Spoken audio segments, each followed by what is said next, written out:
भक्तों, अब आप सुनिए पीपा जी के जीवन की विलक्षण घटनाएं। लोगों के बहकाने में आकर वह व्यापारी श्री पीपा जी के पास आया और थैली खोलकर रुपए इनके सामने रख दिए और बोला, मैं बैल लेने आया हूँ, मुझे बैल दीजिए। श्री पीपा जी ने कहा, आपको जितने बैल चाहिए उतने मिल जाएंगे, परंतु आज अभी यहाँ नहीं है, गांव में चरने के लिए भेज दिए गए हैं। कल दोपहर को आके आप ले लीजिए।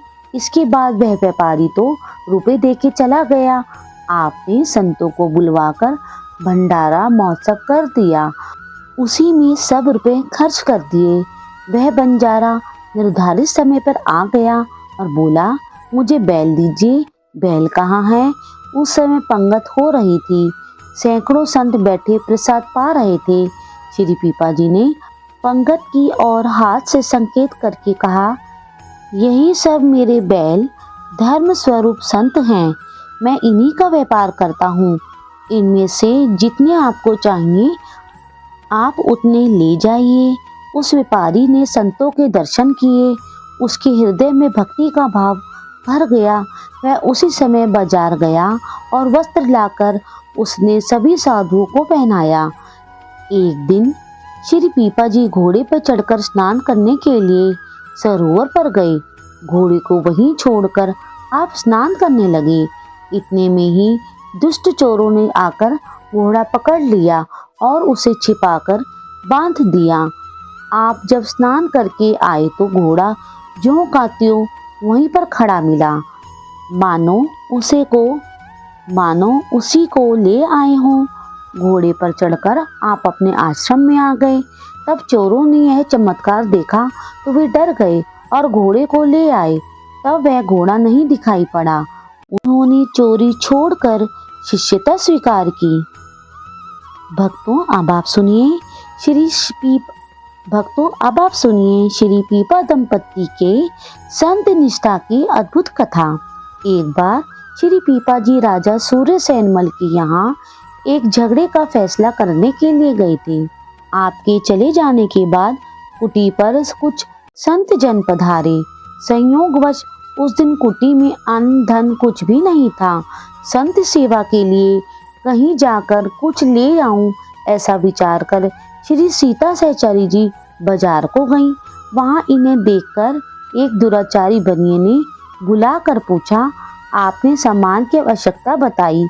तब उसने सब सीधा सामान देकर कहा, आप रात को मेरे पास अवश्य आइए।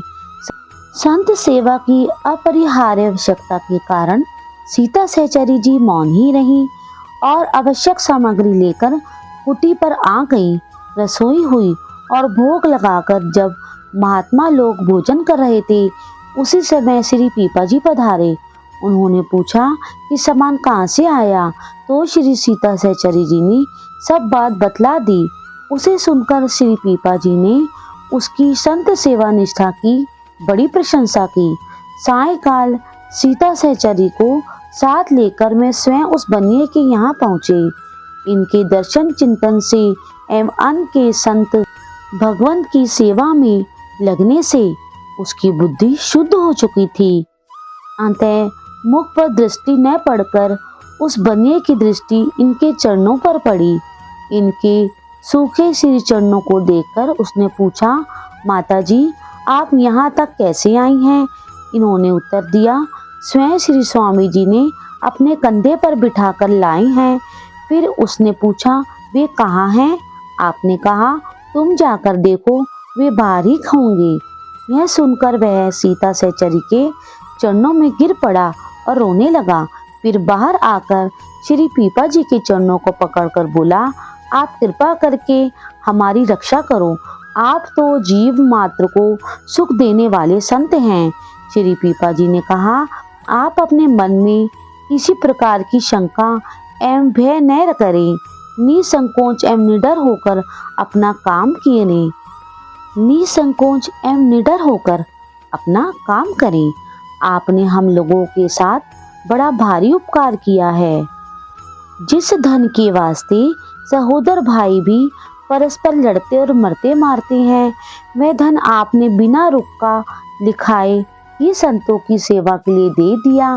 वह बनिया लज्जा और गुलामी के मारे दबा मारा जा रहा था। वह बनिया लज्जा और ग्वालिन के मारे दबा मारा जा रहा था। वह चाहता था कि धरती फट जाए और मैं उसमें समा जाऊं तो अच्छा है। श्री पीपा जी ने उसे इस प्रकार दुखी देखा तो उन्हें बड़ी दया आई, उसे दीक्षा दी। वह भगवत भक्ति पाकर कृतार्थ हुआ। भक्तों, अब आप सुनिए राजा सूर्यसेनमल को ज्ञान प्रदान करना। सीता सहचरी को कंधे पर चढ़ाकर बनिए के यहाँ पहुँचाने की बात चलते चलते राजा सूर्यसेनमल के कानों में पड़ी। राजा की भरी सभा में भक्ति विमुख ब्राह्मणों ने श्री पीपा जी की निंदा करते हुए कहा, उनका यह आचरण धर्मशास्त्र के बिल्कुल विरुद्ध है। राजा के मन में भी यही आया, इसलिए गुरुदेव के श्री चरणों में भी उसकी प्रीति घट गई। यह जानकर समर्थ श्री पीपा जी उसे समझाने, उसके हृदय में भक्ति स्थित करने चले। राजद्वार पर पहुंचकर द्वारपालों के द्वारा अपने आगमन की सूचना भेजी। भीतर से राजा ने कहलवा भेजा कि इस समय पूजा कर रहे हैं, कुछ देर बाद आएंगे। यह सुनकर श्री पीपा जी ने कहा, राजा बड़ा मूर्ख है, मोची के घर पर बैठकर जूते गांठ रहा है और कहता है कि मैं सेवा पूजा कर रहा हूँ। राजा ने द्वारपालों के मुख से जब यह बात सुनी तो दौड़कर आया और चरणों में गिर पड़ा। वह आश्चर्यचकित था, क्योंकि वह मन से मोची के घर पर पहुंच गया था। उस राजा के महल में एक अत्यंत रूपवती परंतु बंध्या रानी थी। उसमें राजा की विशेष आसक्ति जानकर श्री पीपा जी ने कहा, तुम शीघ्र उस रानी को मेरे पास ले आओ। राजा महल की ओर चला, परंतु उसे बड़ा शोक और संकोच हो रहा था कि मैं रानी को कैसे लाऊं। चलते समय उसके पैर डगमगा रहे थे। रानीवास में घुसते ही उसे भयंकर सिंह दिखाई पड़ा। उसे देखकर राजा डर गया और वहीं खड़ा हो गया। पीछे लौटने में बुराई और आगे जाने का साहस नहीं रहा। फिर वह सिंह गायब हो गया। राजा किसी प्रकार रानी के पास पहुंचा तो उसके पास अभी का जन्मा हुआ एक बालक दिखाई पड़ा। अब राजा की समझ में आया कि गुरुदेव भगवान में कितनी सामर्थ्य है।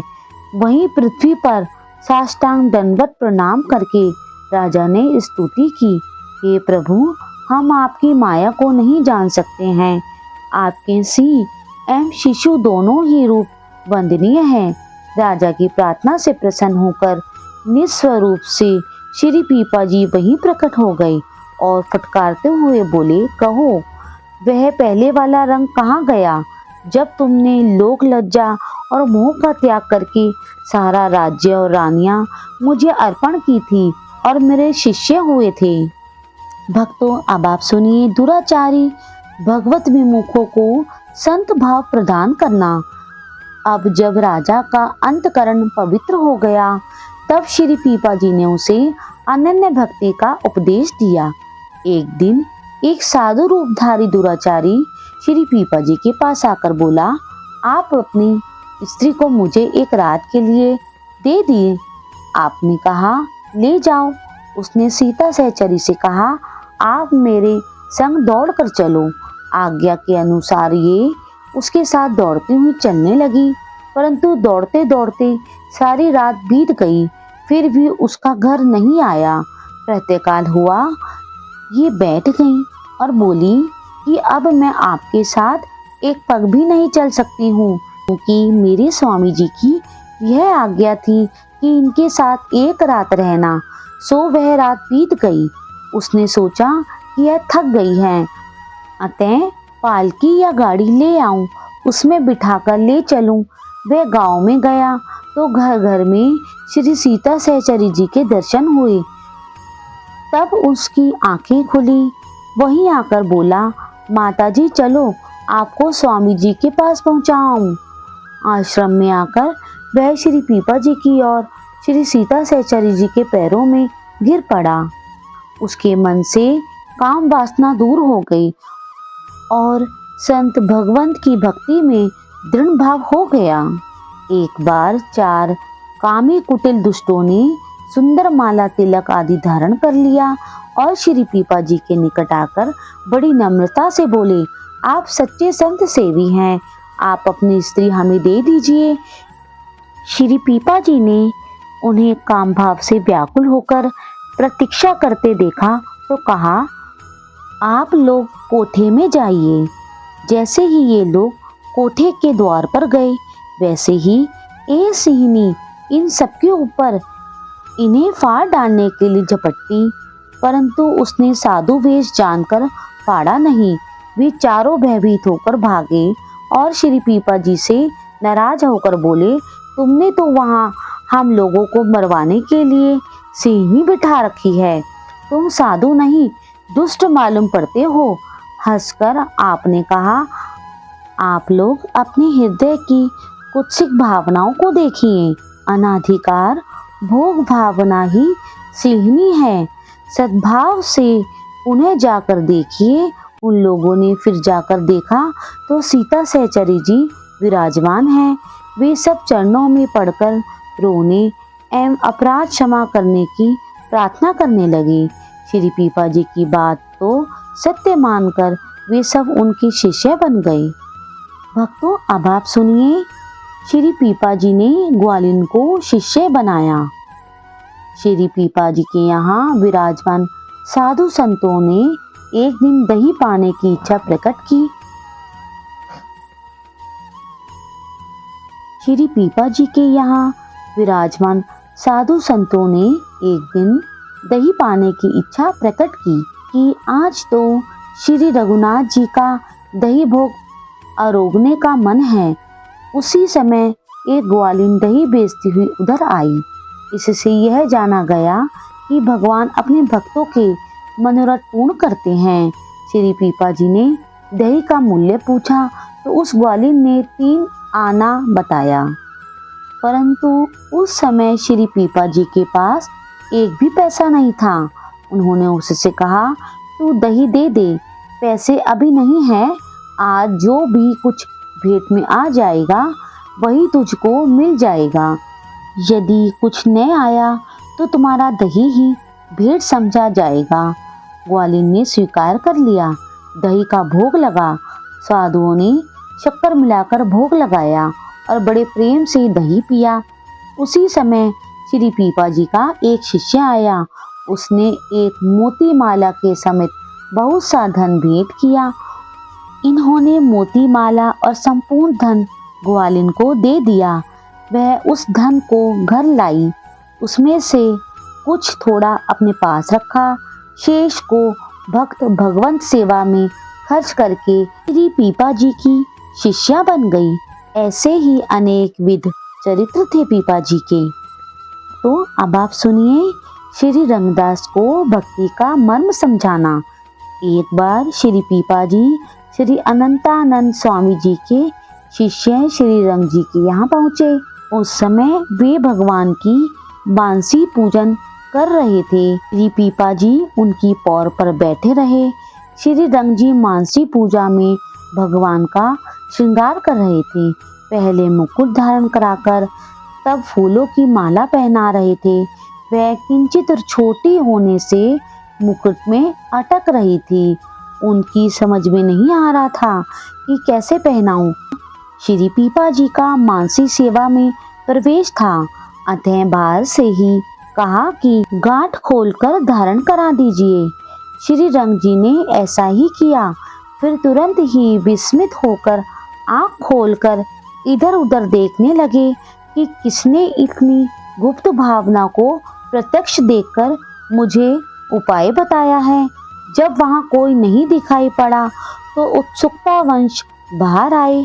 परम तेजमय दिव्य भव्य प्रसन्न मुख श्री पीपा जी को देखकर श्री रंगनाथ जी ने पूछा, आप कौन हैं? कृपा करके अपना नाम बताइए। श्री पीपा जी ने मुस्कुरा कर कहा, संतों से इस प्रकार का कुछ पूछने की विधि नहीं है। यह सुनकर श्री रंग जी बड़े लज्जित हुए और समझ गए कि यह कोई परम ज्ञानवान सिद्ध पुरुष हैं।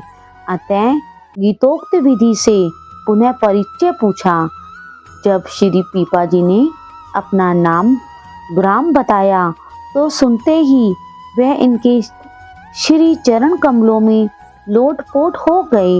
इसके बाद वे हाथ जोड़कर बड़ी विनम्रता पूर्वक बोले, प्रभु, मेरा मन तो यह था कि जब आप आएंगे तो मैं गाजे बाजे के साथ चलकर आपकी अगवानी करूंगा, परंतु आप तो बिना किसी पूर्व सूचना के एकदम द्वार पर ही आ गए। आप कृपा करके बाग में पधारे, मैं आपकी अगवानी करने चलूंगा। श्री पीपा जी ने कहा, अरे भाई, अब तो हम घर पर आ ही गए हैं, अब अगवानी की क्या जरूरत रह गई। उन्होंने कहा, फिर तो महाराज मेरी अभिलाषा अपूर्ण ही रह जाएगी। अंत में उनके प्रेम से हार कर श्री पीपा जी घर से एक कोस दूर बाग में जाकर विराजे। श्री रंग जी खूब गाजे बाजे बजाते हुए, मोहरे लुटाते हुए, प्रेमोन्मत्त होकर नृत्य गान करते हुए पालकी लेकर इनको लिवाने चले। श्री पीपा जी ने कहा कि पालकी पर तो हमारे श्री सतगुरुदेव श्री स्वामी रामानंदाचार्य जी ही चलते हैं, भला मैं पालकी पर कैसे चल सकता हूँ। यदि आपकी ऐसी ही भावना है तो श्री स्वामी जी की छवि को पालकी पर पधरा कर ले चले, मैं पैदल चलूंगा। ऐसा ही हुआ। श्री पीपा जी उनके प्रेम को देखकर 1 महीने तक उनके घर रहे। श्री पीपा जी के सत्संग से संपूर्ण गांव श्री राम रंग में रंग गया। इसी प्रकार आपने 2 स्त्रियों को भक्ति का चेत कराया, ब्राह्मण कन्या का विवाह कराया इत्यादि विविध चरित्रों को प्रदर्शित कर पीपा जी ने भक्ति का विस्तार किया। उनकी उदार चरित्र का महान विस्तार है।